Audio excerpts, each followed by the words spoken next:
Nah, untuk masyarakat Barat, jujur itu udah biasa buat mereka. Ternyata ada angka statistik berikutnya. Ternyata yang paling banyak murtad orang Islam. Gimana gitu? Yang paling banyak justru murtad? Iya, keluar orang Islam sendiri gitu. Ya, jadi yang paling cepat, jadi buat imigran generasi pertama itu mereka cepat tuh naik. Atau buat yang orang bule generasi pertama Islam cepat. Tapi begitu ternyata mereka kecewa dengan pemahaman dan ajaran Islam yang diajarkan ke mereka, yang murtad banyak. Ketika melihat ternyata Islam tidak bisa masuk ke dalam dunia modern, gitu kan. Islam ini ternyata begitu kakunya. Islam itu ternyata dipahami hanya halal haram dan hitam putih saja. Mereka kecewa kan? Keluar. Di sini nggak perlu ada yang kemudian pengawas atau misalnya polisi agama ya. Polisi agama lah begitu istilahnya lah gitu, atau preman berjubah atau apalah istilahnya gitu. Nah, sementara di kita itu karena komunitas, komunal bukan individual, maka kita harus siap diganggu oleh ketertiban umum gitu ya. Benar. Tiba-tiba speaker terlalu kencang, pengajian jalan ditutup, begitu atas nama agama. Nah, di sini nggak akan ada gitu. Begitu. Di sini orang nggak peduli. Betul. Terserah kamu puasa atau nggak puasa. Nggak akan ada sosial. Benar. Nggak akan ada yang nanya puasa nggak. Iya. Gitu ya. Kamu udah sholat belum? Nggak ada. Untuk menilai apakah satu negara itu berjalan dengan baik atau tidak, lihat dua. Pertama lihat lalu lintasnya. Yang kedua lihat sistem pajaknya. Lalu lintasnya itu apa? Itu cermin adalah bagaimana rakyat mematuhi aturan. Gimana lalu lintas kita? Ya udahlah ya. Udahlah ya. Di sini tuh kalau udah ada zebra cross, diam Gus. Mau gimana pun juga. Iya. Dan itu sangat Islami loh. Oh, Islami banget. Kan Rasul mengatakan yang berkendaraan harus menghormati jalan kaki. Terbalik kalau kita yang jalan kaki menghormati ya. Begitu sampai di sini ada zebra cross, berarti semua saya bilang kok mereka tahu ya? Padahal mereka nggak belajar hadis gitu. Benar. Itu lalu lintas. Yang kedua pajak. Tidak dikorupsi, pajak itu jelas. Makin sini kita ke taman, kita ke pantai, gratis semua kan? Betul. Semua gitu. Karena itu semua keluar dari pajak kan? Betul. Naik tram di CBD ini gratis. Semua. Itu dari pajak semua. Karena itu menunjukkan bagaimana cara pemerintah mengelola dan melayani warga. Dan bayar pajaknya juga nggak sayang, Gus. Siapa yang menyingkirkan duri atau beling di jalanan, kata Nabi kan dapat pahala. Kita sibuk pada cari pahalanya. Orang di sini menciptakan sistem bagaimana nggak ada belingnya. Nggak ada durinya. Di sini itu ada namanya Centerlink. Centerlink, betul. Jadi kalau ada orang tidak punya pekerjaan, maka dia tinggal daftar ke Centerlink. Maka kalau Centerlink dia dikasih DOL namanya. DOL itu adalah biaya hidup, dikasih uang sangu gitu ya. Sesuai kebutuhan dia seminggu berapa dikasih oleh pemerintah. Nah, plus dikhususin. Jadi kamu kenapa nggak dapat kerja? Kamu mau kerja bidang apa? Saya mau nyetir truk. Oke, kamu dikhususin buat nyetir truk. Sampai dapat SIM-nya. Terus kamu tunjukkan bahwa kamu sudah melamar. Jadi 2 minggu lagi kamu balik ke sini, kamu tunjukkan. Maka dolnya bisa jalan terus. Kalau enggak, dia harus ada usaha juga. Jadi kalau ternyata kamu nggak ada usaha, ya berarti kan kita stop. Ini saya udah melamar, terus nggak dapat gitu. Begitu. Kenapa masalahnya? Oh ternyata begini. Terus mereka usahakan karir. Ya gitu. Jadi orang miskin nggak perlu merampok, minta ke pemerintah. Di sini namanya welfare state, negara kesejahteraan. Centerlink itu zaman dulu namanya Baitul Mal. Gitu loh. Makanya disebut orang miskin saat itu kenapa sampai kalau dia mencuri dia potong tangan. Karena kamu nggak pernah mencuri. Datang aja ke Baitul Mal. Butuhnya apa dikasih? Hasil dari zakat. Di sini hasil dari pajak kan? Iya. Gitu. Jadi dikelola pajak, taruh di Centerlink, mana kita minta.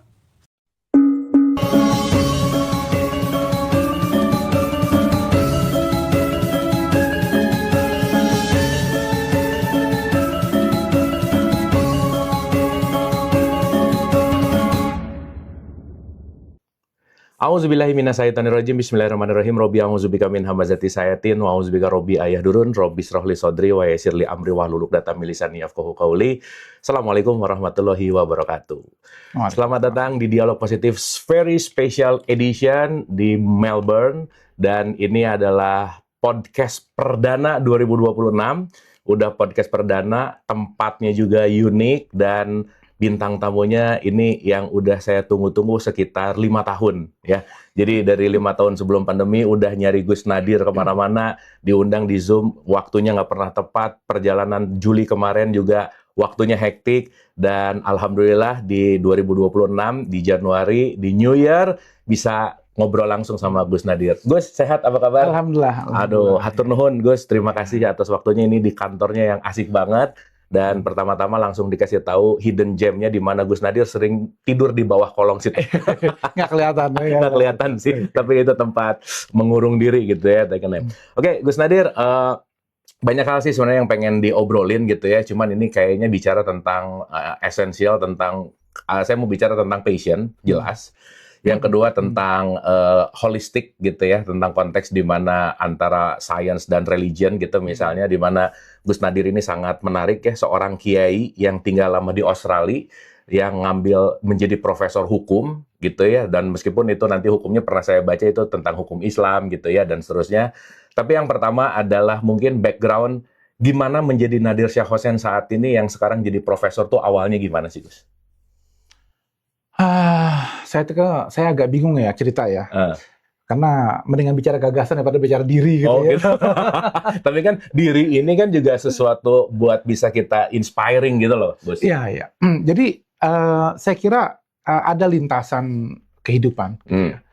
Dan orang akan menyebut orang itu disebut beruntung. Oke.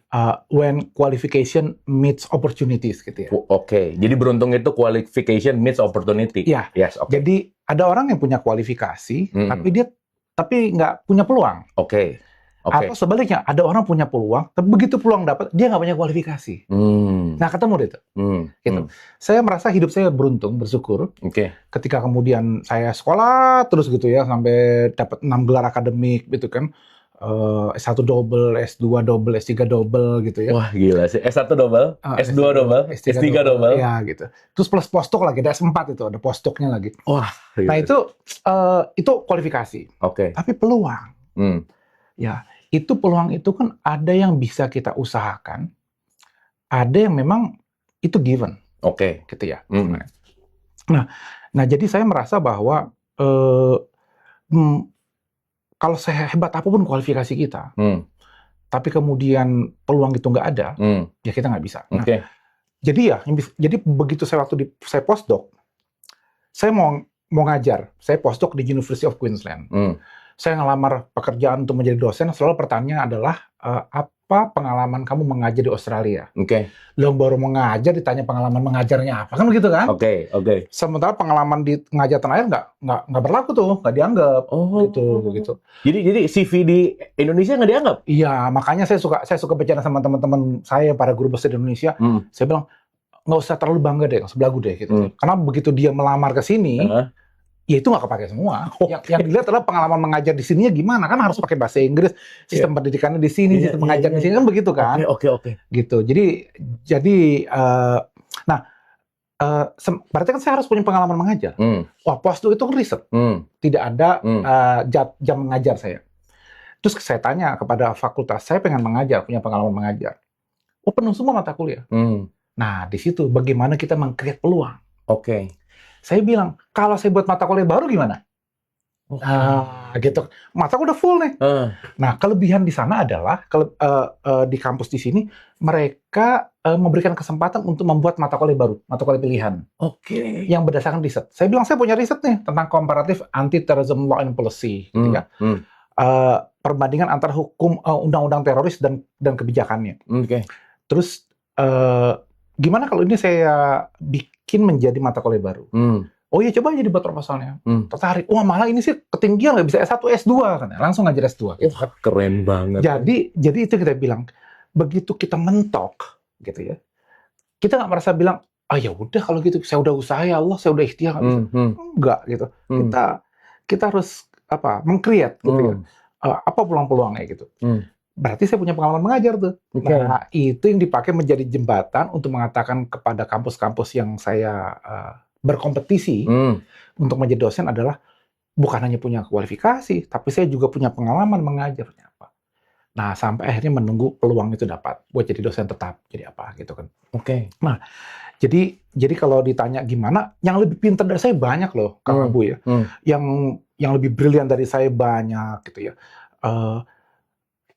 Ya, saya alumni IAIN, bukan alumni UI, UGM, Unpad, ya saya sebutlah Unpad lah, gitu, Bandung lah ya. Itu yang dari fakultas hukumnya maksud saya gitu ya. Saya dari IAIN gitu, gitu. Jadi teman-teman itu biasanya yang hebat-hebat itu setelah selesai kan pulang berkarir dan jadi orang hebat di Indonesia. Gitu. Nah, saya merasa lagi-lagi itu, wah kalau saya pulang ke Indonesia di mana sudah banyak orang-orang hebat di sana. Sementara di sini ahli hukum Islam dengan ahli hukum Indonesia nggak banyak. Ada peluang nih. Niche gitu. banget lah ya. Gitu. Oke, Ya, oke. jadi memang akhirnya kemampuan kita melihat apa kualifikasi kita yang cocok dengan peluang. Oke. Gitu. Sehingga ada orang pinter, tapi dia pinter sendiri. Sehingga nggak bisa berkembang, nggak bisa dimanfaatkan. Gitu. Sehingga ketika Nabi Muhammad mengatakan bahwa orang yang paling baik, paling hebat dari kalian adalah orang yang paling bermanfaat. Betul. Saya memahami kata bermanfaat itu bukan berarti kita manfaatkan aku dong, bukan. Kita harus mencari peluang untuk bisa bermanfaat. I see. Gitu. Kita harus mencari dalam berbagai profesi yang berbeda ya, sesuai profesi kita masing-masing, kesempatan, peluang gitu kan, untuk terus bisa bermanfaat. Gitu. Nah, itu yang saya pahami seperti itu. Gitu, ya. Nah, begitu juga kemampuan karakter. Ya. Bagaimana kemudian ketika punya masalah, jatuh, tidak baperan, tidak menyalahkan orang lain, gitu ya. Misalnya ketika saya nggak dapat job, saya melamar kemana ditolak, saya tidak langsung berpengaruh mengatakan, Australia emang rasis nih. Ini apa lagi sih? Nah, nyalahin gitu ya. Okay. Gue punya 6 gelar akademik loh. Kalau disuruh ganti warna kulit ya nggak bisa dong. Gitu. Misalnya, ya saya nggak akan gitu. Saya akan terus fight, terus bertarung mencari. Nah, sehingga pertanyaannya begini. Kalau kita punya kelebihan, kita jago matematika misalnya nih. Tapi kita tidak bisa menggambar. Gitu misalnya. Kalau Kang Abu kan jago semua nih. Sulap bisa, nyanyi bisa, ngomong, semuanya bisa dia. Nah, sekarang pertanyaannya, untuk tadi mencari peluang itu, kita itu mau menggas kelebihan kita, atau kita mau menutupi kekurangan kita? Kita mau terus belajar matematika sampai detil, kita udah jago nih, semakin kita bikin jago, semakin kita menjadi paling hebat di bidang. Atau kita ya udah jago matematik, kita cari bidang yang kita belum bisa nih. Oh, belum bisa gambar. Kalau gitu saya harus gambar. Oh, saya belum bisa main musik, saya harus musik. Matematikanya ya udah udah jago kok. Selalu ada pilihan. Dan itu tergantung minat dan bakat, tergantung konteks, tergantung kondisi. Nggak bisa satu orang diterapkan untuk semua orang kan begitu. Yes. Ya gitu misalnya. Ada orang yang memang dia nggak apa-apa, dia nggak bisa bidang lain. Spesial di situ aja dia. Itu aja dia kejar. Spesial. Jadilah dia grandmaster catur misalnya. Nggak usah disuruh dia main bola. Iya. Nggak usah gitu ya. Biarpun teman-teman mainnya tuh main bola semua gitu. Walaupun dia diledekin ngapain kayu mati dipikir-pikirin gitu kan. Tapi dia jago di catur sampai grandmaster aja. Tapi ada yang bilang, ya saya nggak harus yang terbaik di situ, tapi saya bisa banyak hal. Gitu. Misalnya, masing-masing kan? Wah, keren banget sih Gus. Tadi udah mencari opportunity, membuat mata kuliah baru, dan itu langsung ke S2. Itu kan berarti kan bukan menyerah pada keadaan, tapi make new opportunity kan gitu ya poinnya kan. Nah, sekarang yang menarik adalah Gus Nadir ini di IAIN, di mana di Indonesia ini mayoritas Islam gitu. Masuklah ke Australia yang mungkin jadi minority gitu. Betul. Di mana ngajar tentang hukum Islam. Apa alignment-nya, tantangannya, terus yang diajarinnya apa, terus bagaimana penerimaan orang-orang sini tentang hukum Islam gitu? Banyak banget tanyanya. Oke.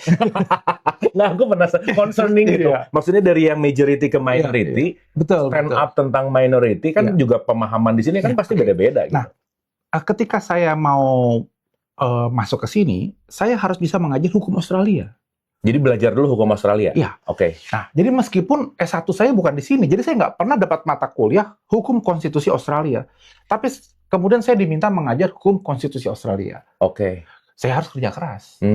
Gitu. Saya berarti pada kondisi seperti itu, saya harus menutupi kekurangan saya. Saya tidak bisa mengatakan, bidang saya cuma hukum Islam nih. Saya nggak bisa ngajar lain. Kata mereka, ya udah nggak usah ngajar, nggak bisa kita terima dong gitu. Tapi saya jago loh di hukum Islam. Tapi kita kalau nggak ada peluangnya, kita nggak butuh itu. Maka dalam kondisi seperti itu, saya harus menutupi kekurangan. Saya harus tempur kerja keras untuk bisa ngajar mata kuliah hukum konstitusi Australia. Nah, setelah saya masuk, diterima, saya ngajar mata kuliah itu, ternyata bisa segala macam. Barulah kemudian saya usulkan mata kuliah hukum Islam. Gitu. Jadi kadang-kadang kita tuh kayak gitu ya, cara berpikirnya gitu. Bahwa ini ada peluang, tapi kualifikasi kita belum nyampe nih. Ya, tutupi kekurangan. Upgrade diri dong. Gitu kan misalnya gitu. Wah, kualifikasi kita sudah jago gitu. Hukum Islam, tapi kita berada di negeri yang tidak menerapkan hukum Islam di Australia. Betul, gitu, kan? Betul. Nah, disitulah kemudian kita harus melihat melakukan pilihan-pilihan. Gitu. Tentu kan beda kalau saya mengajar di Malaysia, Betul. Brunei, misalnya. Betul. Gitu. Maka kepakaran hukum Islam saya itu yang harus digas. Ya ngapain belajar yang lain segala macam gitu. Okay. Tapi dalam konteks ini saya harus bisa mengembangkan saya, gitu kan. Nah, terus apa pengalaman nih tinggal sejak 97 ya? Saya 97 di sini ya. Tahun 97. Oke. Nah, itu sebagai dari Muslim yang mayoritas, saya itu kan bukan cuma Muslim mayoritas. Muslim mayoritas plus NU lagi. Plus NU, betul. Yang di Indonesia itu mayoritas. Betul. Plus saya Gus lagi gitu kan. Nah, gitu kan. Itu kan privilege. Nah, privilege semua. Bapak saya kiai. Sampai ke sini orang nggak tahu bapak saya kiai enggak. Oke. Kalaupun tahu nggak ngefek. Betul. NU waktu saya datang belum ada. Di sini. Secara institusi belum ada gitu. Belum ada cabang istimewa. Baru kemudian saya buat belakangan sama teman-teman. Terus kemudian jelas saya minoritas. Nah, udah minoritas, dalam Islam itu ternyata waktu di Indonesia kan kita mayoritas di Asia Tenggara mazhab Syafi'i. Sampai di sini kan campuran tuh imigran Muslim. Bener. Begitu sholat Id, yang jadi imamnya baca takbir berbeda, dia pakai mazhab Hanafi.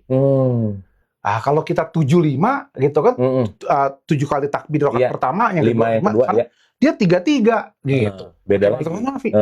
Jadi saya digoncang dari berbagai hal gitu. Wah, keren sih. Saya gitu loh. Keren sih. Sampai ada teman gitu, saya masih ingat begitu habis sholat Id langsung ngomel.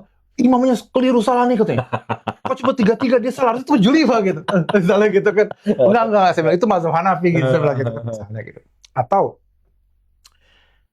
di kampus nih mau wudu, adanya wastafel. Di sini tuh wastafel itu buat cuci muka. Betul. Kalau kita ngangkat kaki, risiko pertama apa? Becek. Orang bule akan marah karena di sini kamar mandi tuh kering. Betul. Satu.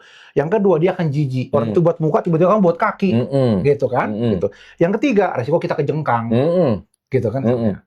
Nah, maka disitulah kemudian kita harus memahami bahwa ternyata banyak sekali ruang-ruang pendapat dalam khazanah keislaman. Wah, keren. Gitu. Ternyata tidak perlu mengangkat kaki. Kita cukup pakai air, kita bisa usap basah. Ada mazhab yang seperti itu, misalnya gitu kan. Terus selain soal mazhab misalnya, ada juga benturan-benturan dengan kondisi. Misalnya, diajarkan dulu sama Pak Kiai waktu saya di pesantren dulu kalau mau tidur baca mu'awizatain, qul a'udzu birabbin nas, qul a'udzu bil falaq. Hadis lain mengatakan baca ayat kursi, kan gitu kan? Ya, itu bisa membuat bukan hanya diri kita terlindungi, tapi juga ada bilang 40 tetangga sekitar juga terlindungi.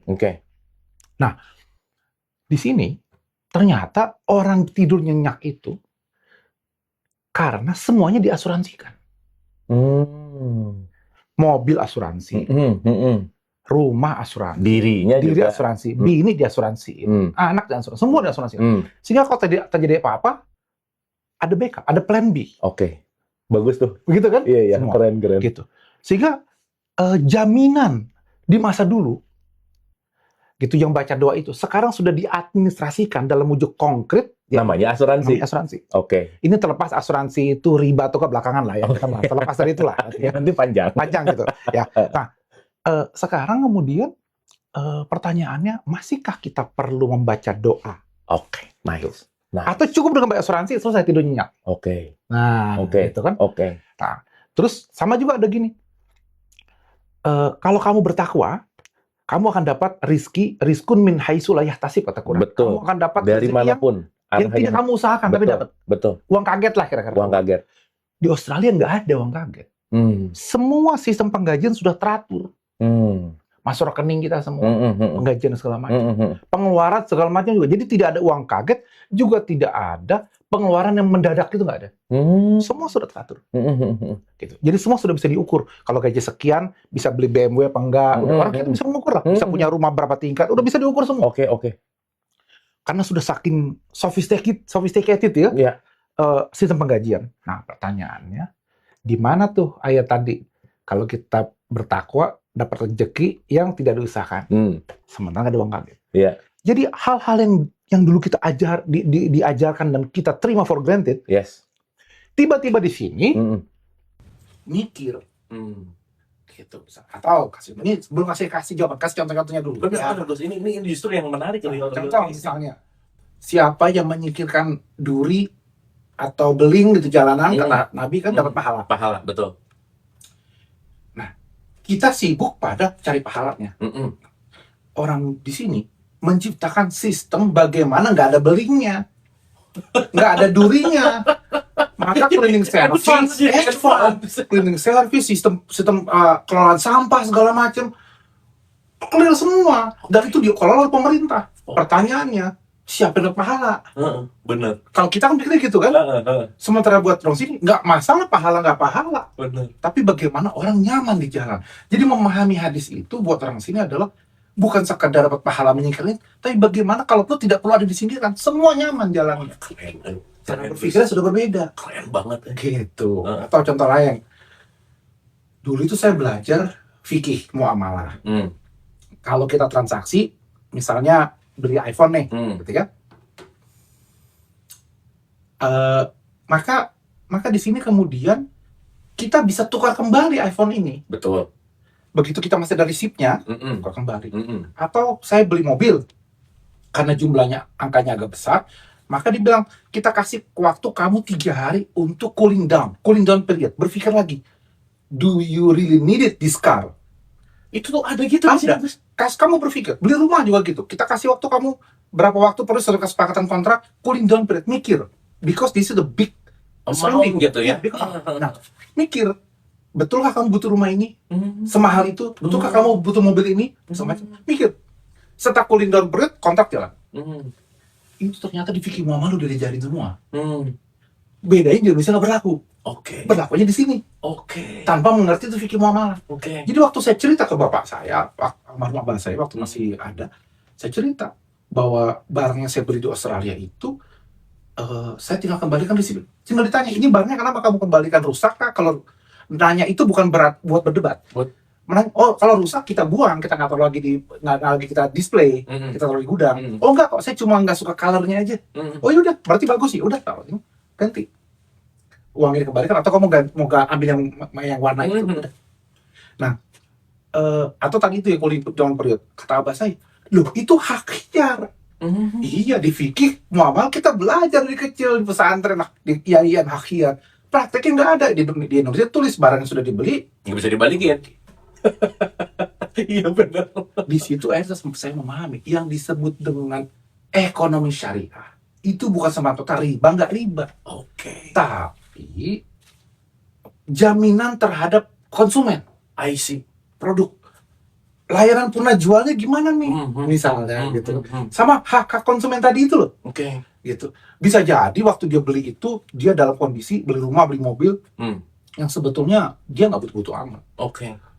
Nah, sehingga kemudian atau dia kena sales, dipaksa sales, dipepet terus sama sales gitu kan. Akhirnya ya udah deh dibeli nggak enak deh gitu. Lagi kalau salesnya ternyata teman dulu gitu kan. Tapi orang sini nggak apa-apa, dia tekan 3 hari dia datang batal itu. Udah aja nggak usah pakai no question, nggak usah. Nggak ada nggak enak. Udah selesai gitu.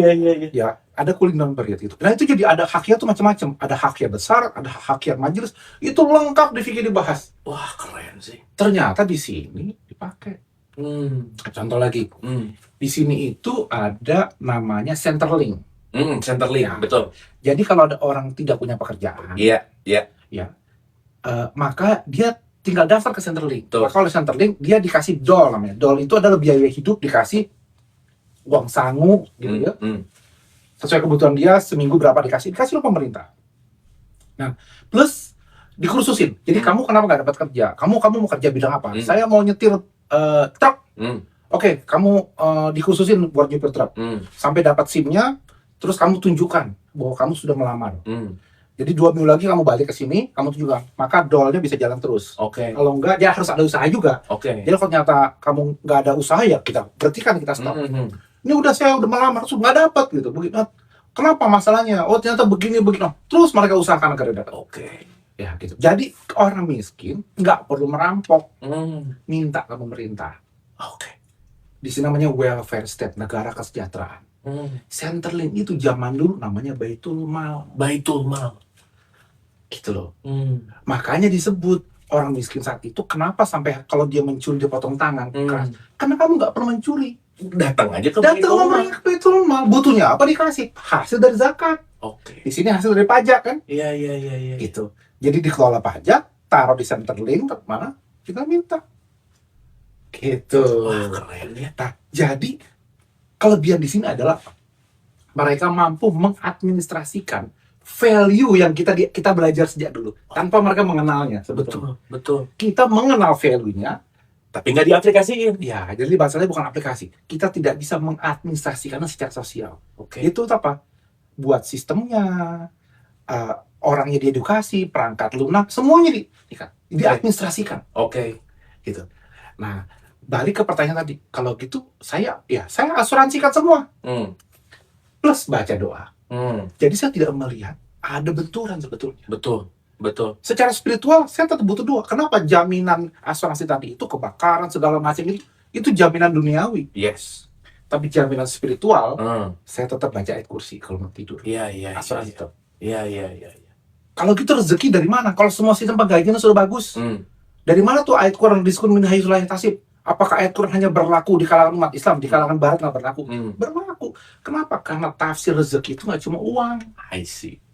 Oke. Kita bisa ketemu ini rezeki. Benar. Ya, Betul kan? ya. Iya. Terus suami istri tidak berantem, itu rezeki. Karena itu penting, Gus. Suami istri nggak berantem rezeki. Saya harus komen apa nih? Kalau lama jadi curhat ntar. Itu bagus. Ya. Gus. Terus apa lagi? Anak sehat, sekolahnya rajin, baik gitu ya. Itu rezeki. I see. Jadi banyak hal-hal rezeki yang tidak kita usahakan tapi given, tapi kita nggak bersyukurinya. Kita tidak menyadari. Oke. Jadi ayat itu tetap relevan di kondisi manapun. Oke. Nah, yang salah itu pemahaman kita menganggap rezeki itu cuma materi. Uang. Yes. Gitu Betul. Nah, jadi hal-hal semacam itu tadi, saya akhirnya berpikir ulang, mengaplikasikan apa yang dulu kita pelajari, gitu. Ya, ternyata memang Islam itu ya enak banget, enjoy banget kita menjalaninya di sini. Tidak ada perentangan antara menjadi muslim yang baik dengan menjadi warga negara di sini kah, atau bekerja di sini kah, atau sekolah di sini. Tidak perlu dipertentangkan. Kalau tahu ilmunya. Yes. Gitu. Istilahnya jadi orang Islam di sini nggak susah lah, gitu Nah, kira-kira. sebetulnya. Iya. Tinggal pilihan. Di arah jalanan saya itu menuju pulang ke rumah misalnya, nightclub ada, jalan ke masjid ada, pilihan.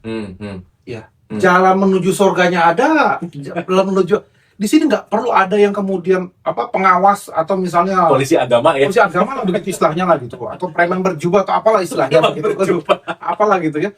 Nggak perlu, orang dikasih pilihan masing-masing. Kenapa? Yang penting kamu sadar konsekuensinya, baik di dunia pun di akhirat kan begitu. Betul. Misalnya gitu. Nah, dan di sini yang saya pelajari lagi apa? Orang itu silakan berbuat apapun selama nggak mengganggu orang lain. Oke. Gitu. Jadi mau dia jumpalitan kayak, mau dia guling, selama itu tidak mengganggu orang lain, tidak membahayakan, silakan, itu hak dia. Oke. Gitu. Jadi definisi mengganggu ketertiban umum itu di sini hati-hati sekali. Iya. Gitu. Nah, sementara di kita itu karena komunal bukan individual, maka kita harus siap diganggu oleh ketertiban umum gitu ya. Benar. Tiba-tiba speaker terlalu kencang, Benar. pengajian jalan ditutup, Benar. begitu semua atas nama agama. Nah, di sini nggak akan ada gitu. Nggak akan begitu. Oke. Mau atas nama apapun, itu tadi. Silakan Anda mau pengajian mau apa, silakan Anda mau sholat, nggak ada yang melarang kita sholat di sini. Oke. Nggak ada yang melarang kita mau zakat, mau haji, nggak ada semua. Silakan. Sebaliknya, Crown buat kasino juga ada di sini. Iya. Gitu. Nah, karena itu semua dikembalikan kepada individu. Oke. Selama tidak mengganggu orang lain, Oke. silakan. Begitu. Oke. Maka disinilah peran dakwah akhirnya. Bagaimana menyiapkan individu yang tidak terkena pengaruh sosial, gitu ya. Misalnya, saya suka, ini kan menjelang bulan Ramadan, saya suka bilang, saya dulu pernah buat puisi begini.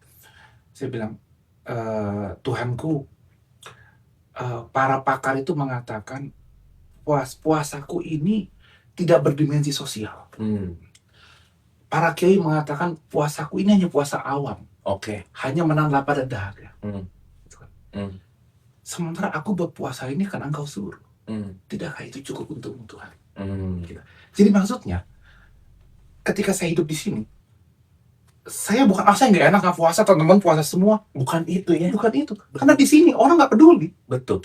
Terserah kamu puasa atau nggak puasa. Nggak Nggak akan ada ada tekanan yang, sosial. bener, nggak akan ada yang nanya puasa nggak? Iya, gitu terserah. ya. Kamu udah sholat belum? Nggak ada. Terserah. Malah kalau ada orang bawa begitu, aneh amat lu gitu. Apa urusannya gitu? Oke. Kata orang kan kalau bahasa sekarang apa? Kalau bukan donatur jangan ngatur. Salah gitu kan? Benar gitu. Benar.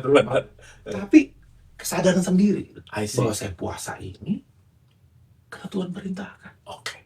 Gitu. Nah di kita ini kan menjadi lahannya buat para pengamat, para dosen, para kiai, termasuk kita untuk selalu memberikan moral story, hikmah, apa lesson, gitu ya. Gitu. Tidak salah. Tetapi orang di sini ya itu tadi pressure sosial itu. Oke. Ujung-ujungnya adalah you're going to decide by yourself and you're gonna face the consequences. Udah, tuh. Baik atau buruknya kamu tahu. Udah, balik lagi. Udah gitu. Oke. Karena at the end of the day kita yang responsible terhadap action kita kan gitu. Betul. Ini yang disebut oleh teman-teman di tanah ini adalah individualis, liberalis, sekular, macam-macam lah, isi itulah gitu ya. Iya. Gitu ya. Nah, padahal menurut saya terlepas dari perdebatan mengenai istilah-istilah terminologi tadi itu, saya melihat bahwa di sini memberikan kita peluang untuk menjadi Muslim yang baik bisa, gitu ya. Menjadi Muslim yang bablas gitu. Ada banyak di sini yang bablas yang udah nggak pernah sholat lagi, yang udah minum Lepas aja udah. lepas gitu. Kenapa? Untuk jadi modern, saya harus seperti mereka. Oke. Cara berpikir, dan cara berpakaian, dan cara makan, dan cara minumnya segala macam gitu. Ada yang kebalikan. Titik action berikutnya. Saya mempertahankan identitas Islam sehingga saya harus berbeda dari mereka. Maka setiap saat berbeda semua. Cara berpakaian yang berbeda, cara apa semua mengisolir diri, tidak mau bergaul, segala macam. Iya. Kita di tengah-tengah. Sebaik-baik urusan, kata Nabi kan di tengah-tengah. Betul. Titik Gitu. tengah. Betul. Jadi identitas keislaman kita pegang, pada saat yang sama kita melihat mana yang kita bisa adaptasi dengan kehidupan di sini tanpa merusak akidah dan syariat kita. Betul. Tapi semua itu butuh ilmu. Nice. Nah, karena itu bagaimana saya merasa tantangan saya di sini adalah bagaimana kita selalu mengupgrade diri kita. Oke. Ya. Oke. Nah, yang namanya ilmu ini kan bukan sekadar hafalan. Kalau hafalan itu kan Quran 30 juz nggak nambah lagi, udah segitu kan. Segitu, udah. Hafalnya segitu aja ya. Tapi kan ada yang disebut dengan penafsiran. Yes. Ada yang disebut dengan aplikasi. Betul. Gitu ya. Betul. Misalnya ayatnya itu tentang musyawarah itu cuma 2 ayat. Penafsirannya mungkin bisa 10. Betul. Aplikasinya Wah, macam-macam. Betul. Nah, itu yang saya alami di sini. Oke. Ya. Oke. Next question adalah gini, Gus. Kalau di sini nggak pernah mungkin belajar fikih, nggak pernah belajar hadis, nggak pernah belajar Quran, tapi lebih Qurani dan lebih Islami misalkan. Ini mungkin pertanyaan sangat klasik sih Gus, cuman nggak tahu kenapa mungkin ini bisa kita masukkan ke dalam tadi ngomongin modernitas yang dimanapun nggak bisa lepas dari kemajuan zaman gitu. Kenapa di Indonesia nggak bisa kayak gini sih Gus? Iya, itu pertanyaan yang penting. Jadi ketika Rasulullah itu dapat wahyu pertama, wahyu pertama itu bukan disuruh sholat, Betul. bukan disuruh sembahyang, apa zakat segala macam. Itu penting semua. Pada akhirnya akan ke sana.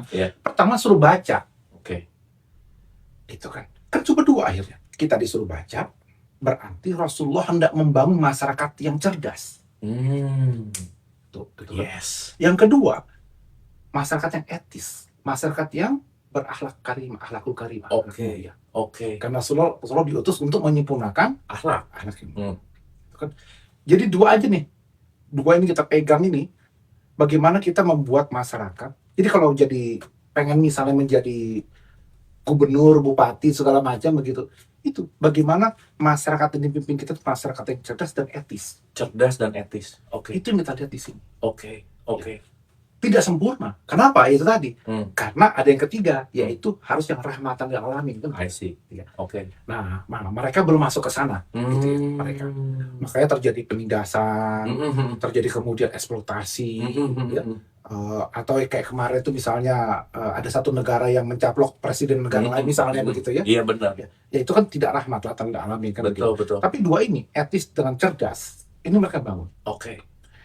Nah, karena itu maka anggaran-anggaran gitu itu lari ke hal-hal yang membuat masyarakat bisa cerdas dan etis. Hmm.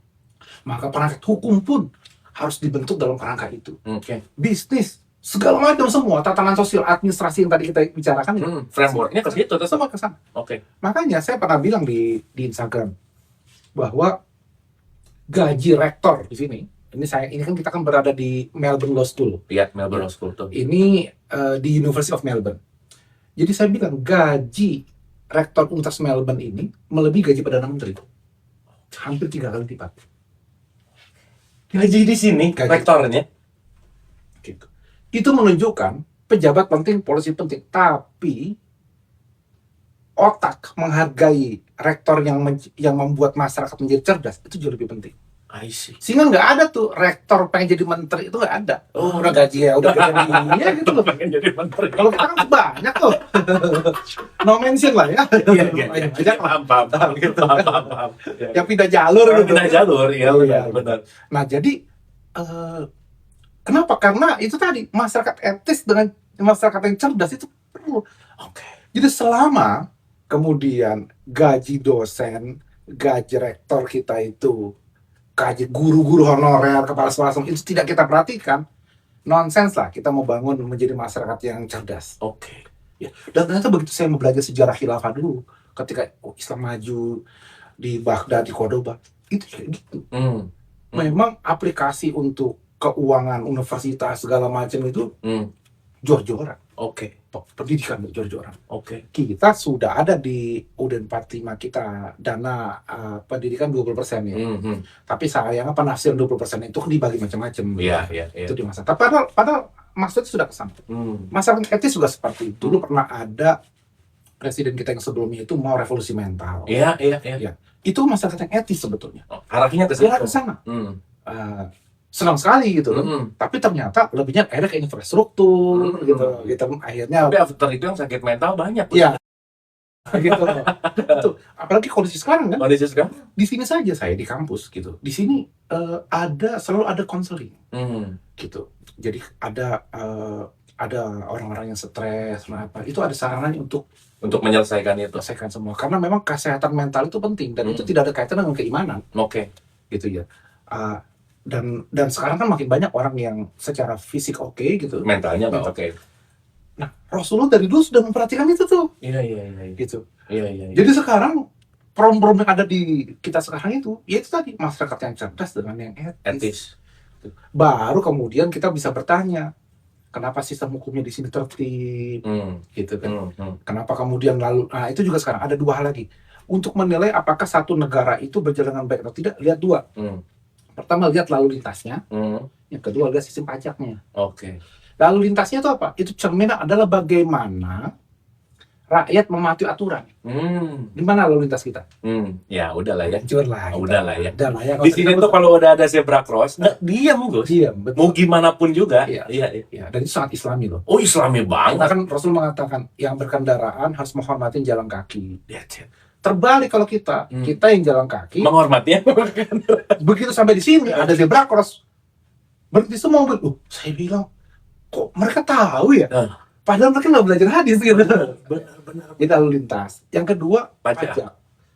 Tidak dikorupsi, pajak itu jelas. Makin sini kita ke taman, kita ke pantai, gratis semua kan? Betul. Semua gitu. Karena itu semua kalau dari pajak kan. Betul, pengelolaan Naik pajak. tram di CBD ini CBD gratis. semua. Itu dari pajak semua. Karena itu menunjukkan bagaimana cara pemerintah mengelola dan melayani warga. Dan bayar pajaknya juga nggak sayang Gus. Nah itu, kelihatan hasilnya. Kelihatan hasilnya. Jadi itu 2 hal itu, lalu lintasnya gimana? Pajaknya gimana? Sementara di negeri Islam yang dilihat apa? Masjidnya banyak kan? Apa enggak? Oke. Nggak salah. Nggak salah. Nggak salah bang. Iya. Masjid. Tapi saya kadang-kadang bertanya, kenapa bangun masjid lagi? Kenapa nggak bangun library? Pustakaan. Masyarakat cerdas loh. Iya. Atau di masjidnya ada pustakaan gitu. Iya. Nah, jadi itu yang Minum dulu aja santai. Jadi itu yang saya merasa bahwa kok kita selalu melihatnya angka-angka ritual. I see. Wah menarik. Tapi ngomong-ngomong Gus tadi ada cerdas, etis, rahmatan lil alamin. Iya. Yang 3-3-nya sekarang eksis, yang ada contohnya di mana sih? Ada nggak sih yang 3-3-nya tuh applied gitu untuk dijadikan kiblat contoh? Misalkan kalau kita ngomongin negara paling ada satu penelitian gitu ya tentang Islamic City Countries gitu, bahwa negara-negara Finland, Denmark itu kan jadi salah satu negara paling happy gitu misalkan, dan menjadi negara paling Islami gitu. Nah, kalau tadi bicara etis, cerdas, dan rahmatan lil alamin, menurut Gus Nadir, contohnya saat ini apa? Oke. Jadi disebut Finland tadi. Nah, misal. Ya, misal. Kalau saya ingin bergeser dari pertanyaan itu. Katakanlah benar, negara-negara Skandinavia tadi itu. Yes. Ada negara-negara yang memenuhi karakter negeri-negeri yang Islam, bukan negeri Islam, Ya, negeri yang negeri Islami. Islamik, betul. Ya, jadi lebih pada kata sifatnya. Bersifat, betul. Oke. Katakan itu benar. Pertanyaannya adalah, kok bisa? Gitu. Jadi ketimbang kita menunjuk yang benar, Oke. ada orang akan berdebat di situ. Pasti. Oke. Mari kita belajar. Nice. Nah, dan ini saya diskusi dengan beberapa kawan gitu. Saya bilang begitu. Skandinavia itu budayanya apa? Viking, yes. yang kita nonton di Netflix itu. Iya. Yang gitu. Iya. Terus betapa brutalnya mereka. Mm-mm. Setelah Viking kemudian baru masuk Kristen kan. Dan itu terjadi pertarungan. Betul. Setelah itu mereka hilang. Pada Viking itu menguasai dunia saja. Nah, terus ada lagi budaya tradisi Mesir kuno. Hilang. Tradisi Mongol itu juga brutal. Mongol itu Genghis Khan segala macam. Sekarang masih hilang.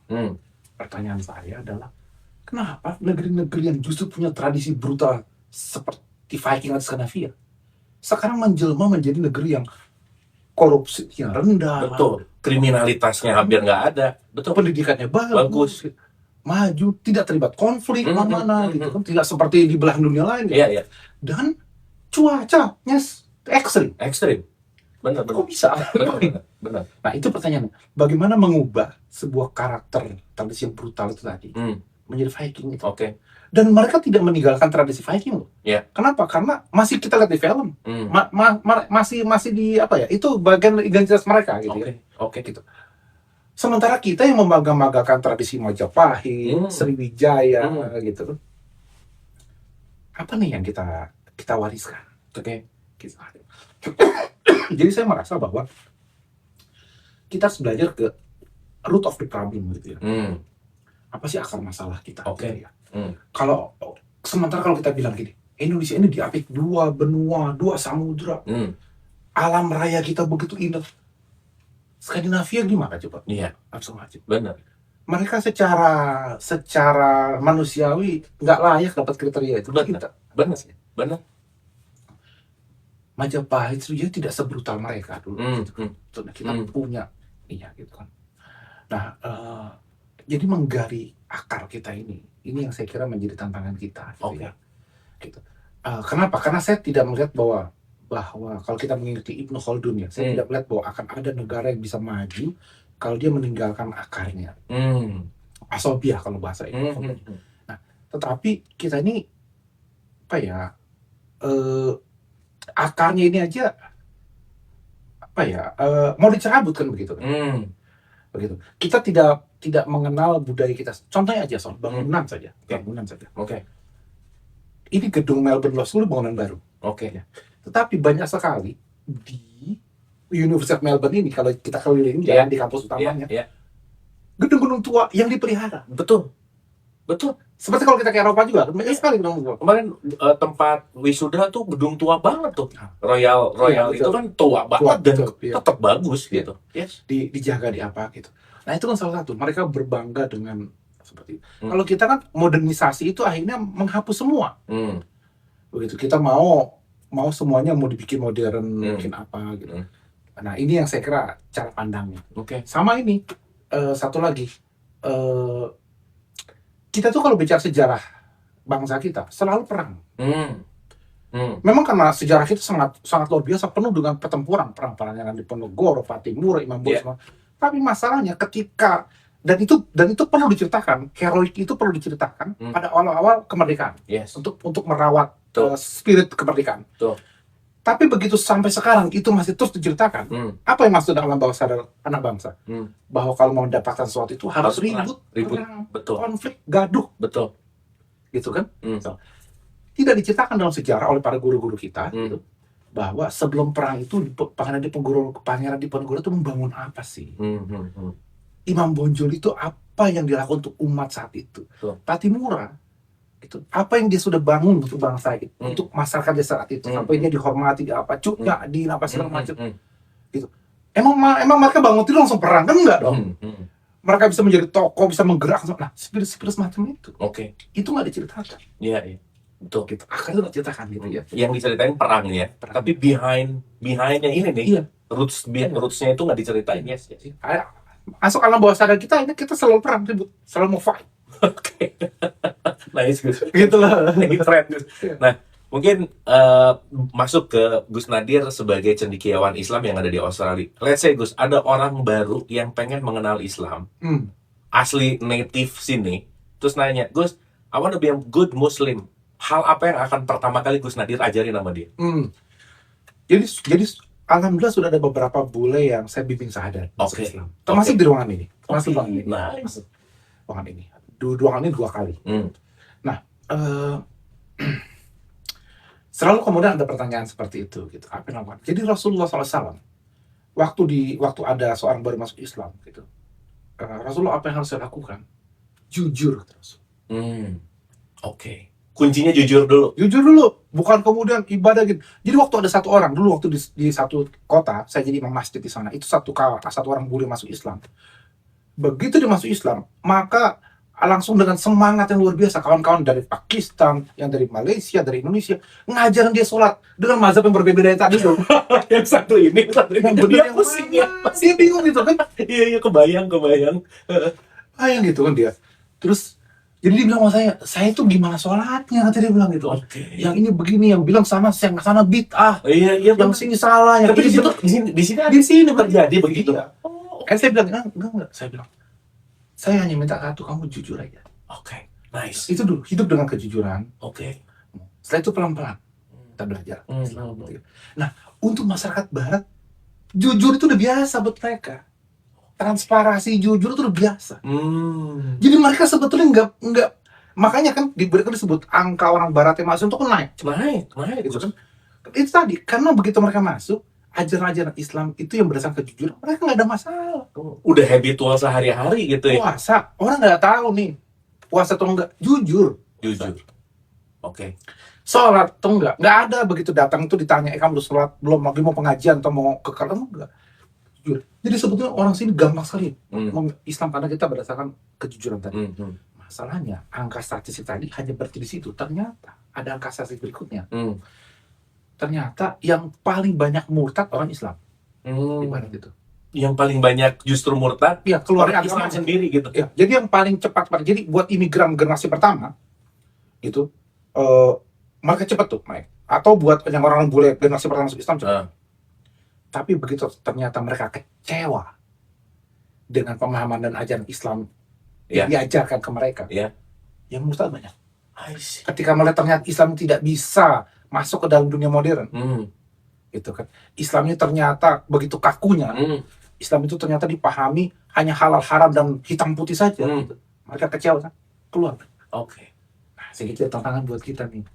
Orang masuk Islam kita terima, tapi bisa cepat keluar lagi dia. Dan itu banyak kejadian. Nah, buat saya ada beberapa yang masuk Islam. Ada yang karena pacarnya kan, gitu ya. Ada yang karena memang dia pencarian kan, apa. Ketemu itu, saya ajak diskusi juga di kelas ini atau di mana gitu. Saya selalu bilang sama dia bahwa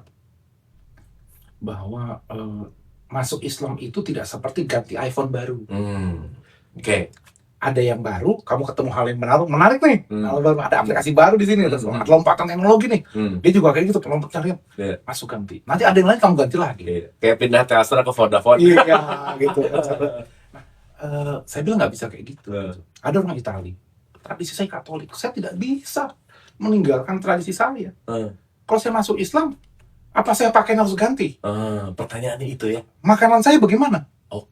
Apakah dari pasta jadi kabuli, jadi nasi mandi kan gitu kan, biryani gitu kan, misalnya hal-hal semacam itu tadi karena sebagian dari kita pun menjelaskan agama dengan pendekatan budaya gitu, seakan-akan agama dan budaya itu ada yang mengatakan sangat terpisah, dan ada yang mengatakan tidak sadar bahwa dia menganggap itu agama padahal budaya kan. I see.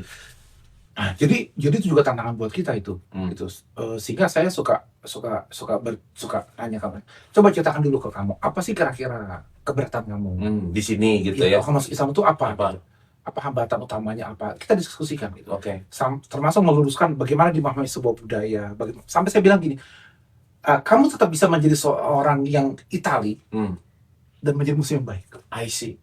Gimana caranya kok bisa? Gitu dia bilang gitu kan.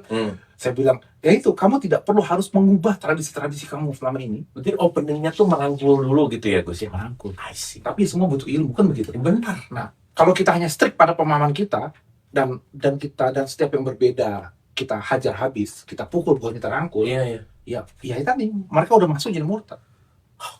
Contoh sederhana paling kecil, sunat. Nah, itu concern tuh. Banyak bule-bule kesini begitu masuk Islam, nggak pernah saya suruh sunat. Saya tanya aja enggak. Jamaah pada nanya ke saya, kenapa? Itu yang boleh kamu masuk Islam udah disuruh sunat belum? Ya. Saya bilang begini ya, orang di sini tuh sangat menjaga privasi. Ngomongin hal-hal privasi alat kelamin seperti itu, saya bilang, kecuali dia nanya. Yang kedua, Madzhab Syafi'i memang mengatakan wajib dihitan. Gitu. Saya bilang, tetapi Madzhab Hanafi mengatakan yang wajib itu dibersihkan. Gitu. Nah, kata Madzhab Syafi'i, daripada susah tiap mau sholat dia mesti ngebersihin alat kelaminnya itu, gampang disunat. Sunat aja, ya. Sementara sana aku mengatakan ya enggak, kan dia masih bisa membersihkan. Jadi yang wajib dibersihkan. Jadi dia tidak sunat pun keislamannya sah. Gitu. Karena kita tahu tadi ilmunya. Gitu. Kita tidak menghakimi. Wah, gitu. Keren banget. Nah, sementara orang-orang yang hanya tahu satu mazhab, satu pendapat, itu dipakai untuk menghakimi gitu kan. Sampai ada satu kawan, kebetulan orang Tionghoa di Indonesia. Saya itu sampai hampir batal menikah itu. Gara-gara begitu saya mau ijab kabul nikah, orang ramai di Indonesia, kawannya dengan gaya ngenge. Ini calon mempelai laki-laki kan sudah masuk Islam.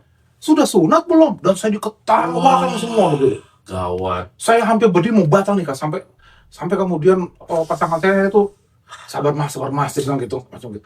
Saya dipermalukan seperti itu gitu. Wah, gitu kan misalnya.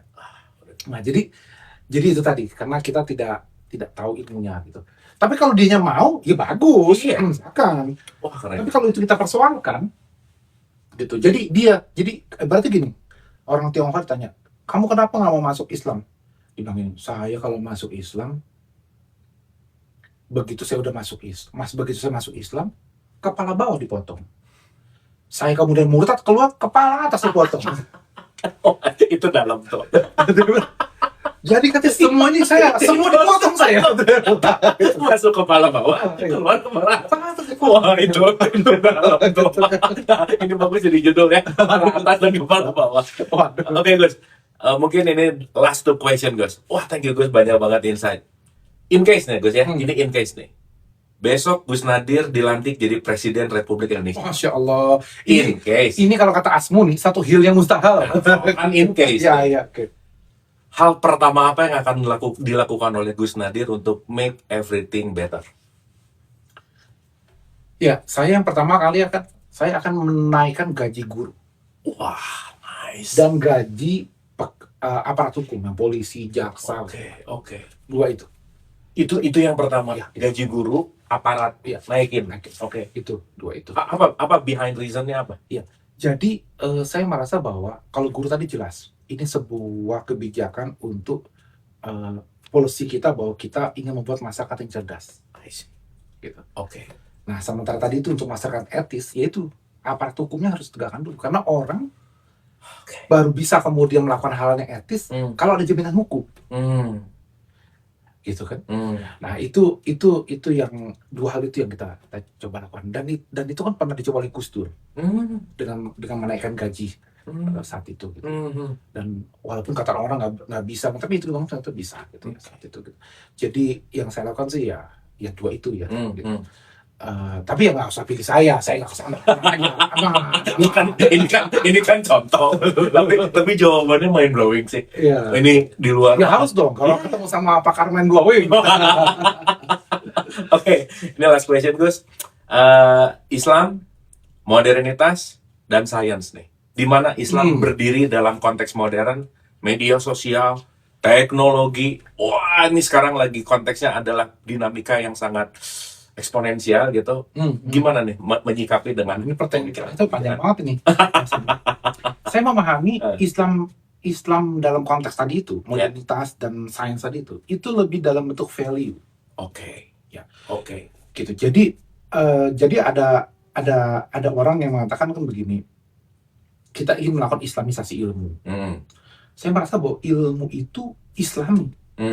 Semua ilmu pada akhirnya, matematika, biologika, syariah. Jadi dikotomi ilmu Islam dan ilmu menurut saya sudah harus dihapus ya. Gitu. Saya sendiri belajar syariah dan belajar ilmu hukum. Oke. Gitu ya. Dua hal itu saya pelajari. Jadi karena itu menurut saya islamisasi ilmu itu nggak ada. Semua ilmu itu ada value-nya. Saya suka ngasih contoh begini. Sekarang kita punya UIN, Oke. IAIN. IAIN, UIN. Ya. Di UIN itu ada fakultas kedokteran, Saya juga mahasiswa UIN Gus.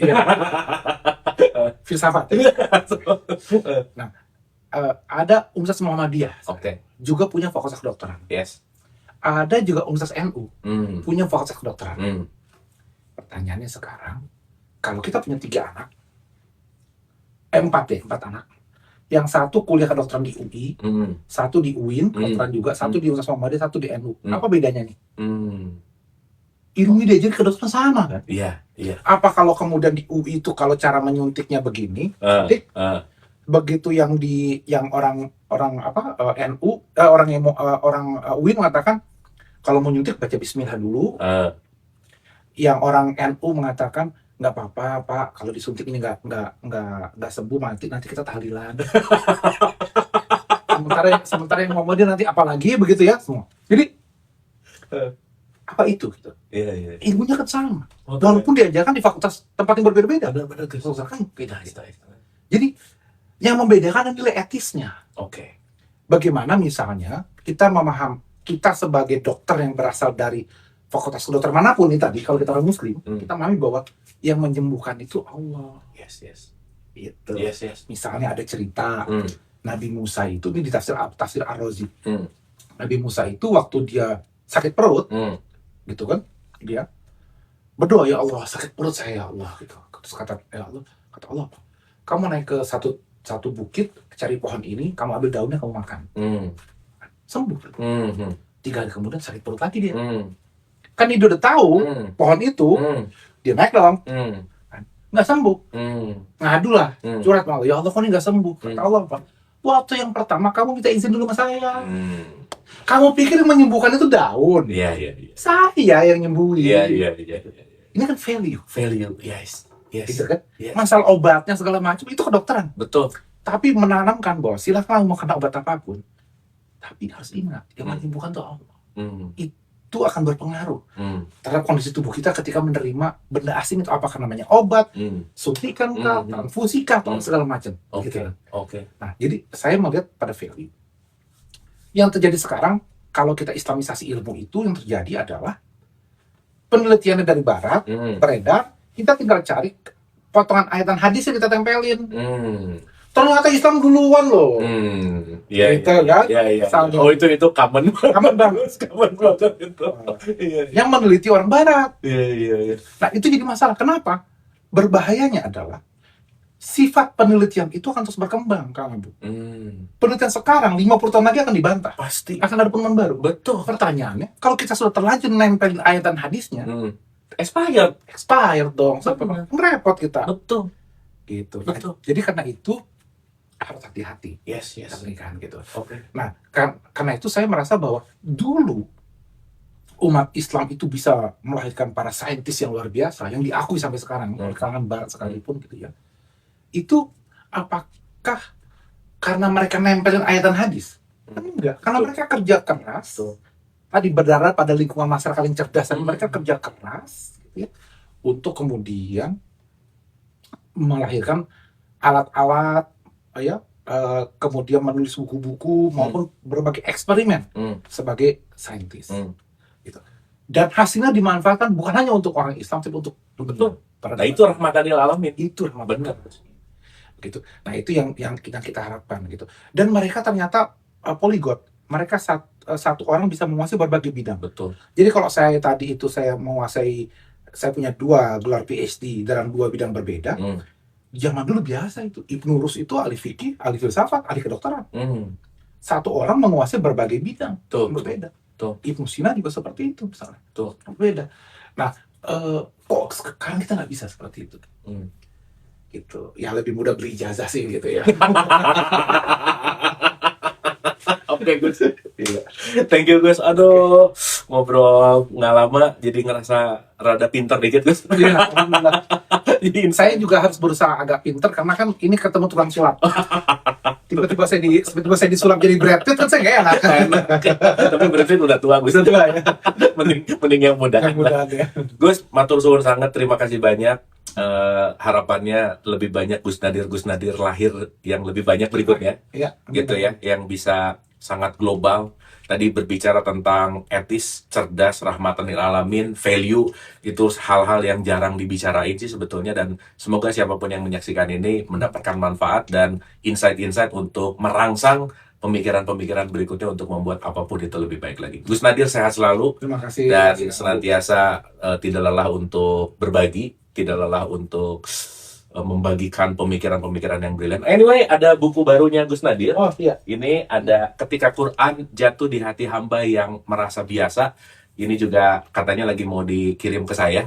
Ini Gus, yang sebelumnya Surat Cinta dari Gus Nadir saya juga udah punya. Ini Surat Cinta. Nah, ini juga menarik. Iya. Sangat. Dan semuanya bestseller nih. Bestseller. Bestseller semua. Bestseller ini bestseller banget. Ini cetakan pertama setengah bulan habis. Habis ya. Ya. Ini juga gitu. Ini dalam 2 bulan cetakan 3 kali. 3 kali ini ya. Ini ada apa namanya?